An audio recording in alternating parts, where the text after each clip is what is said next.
ஓம் சாய்ராம்.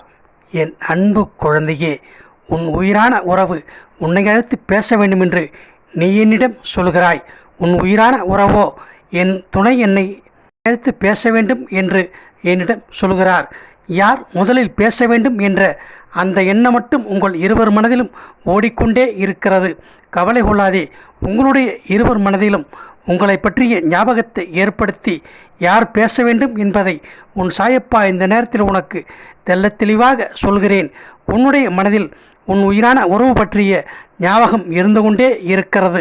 அதே போல உன் உயிரான உறவின் மனதிலும் உன்னை பற்றிய ஞாபகம் இருந்து கொண்டே இருக்கிறது. ஒருவர் பேச்சை கேட்டுக்கொண்டு உன் உயிரான உறவு உன்னிடம் பேசாமல் இருக்கிறார். அதிலிருந்து உன் உயிரான உறவின் மனதை மாற்றி உன்னை அழைத்து பேச வைக்கிறேன். நம்பிக்கையோடு இரு. உன்னுடைய வாழ்க்கையில் நீ எதை நினைக்கிறாயோ அதை நான் நிச்சயமாக நிறைவேற்றி கொடுப்பேன். உன்னுடைய மனதில் நீ குதிரையை நினைத்திருந்தால் உன் உயிரான உறவிடம் நீ பேசு. அவர் பேசுவார் என்று நீ காத்திருக்க வேண்டாம். இந்த நிமிடமே உன் உயிரான உறவை நீ அழைத்து பேசு. அதே வேளையில் உன்னுடைய மனதில் நீ அணிலை நினைத்திருந்தால் உன் உயிரான உறவு இன்னும் 1 மணி நேரத்தில் உன்னை அழைத்து பேசக்கூடிய அந்த சந்தர்ப்பத்தை உன் சாயப்பா ஏற்படுத்தி தருகிறேன். நம்பிக்கையோடு இரு.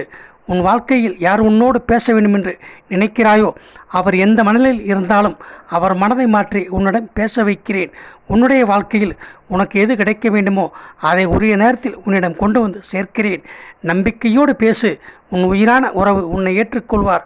உனக்கும் உன் உயிரான உறவுக்கும் அத்தனை மன வருத்தமும் நீங்கி நீங்கள் மீண்டும் சந்தோஷமாக சேர்ந்து வாழக்கூடிய அந்த சந்தர்ப்பம் உறுதியாக ஏற்படும். ஓம் சாய்ராம். வாழ்க வளமுடன்.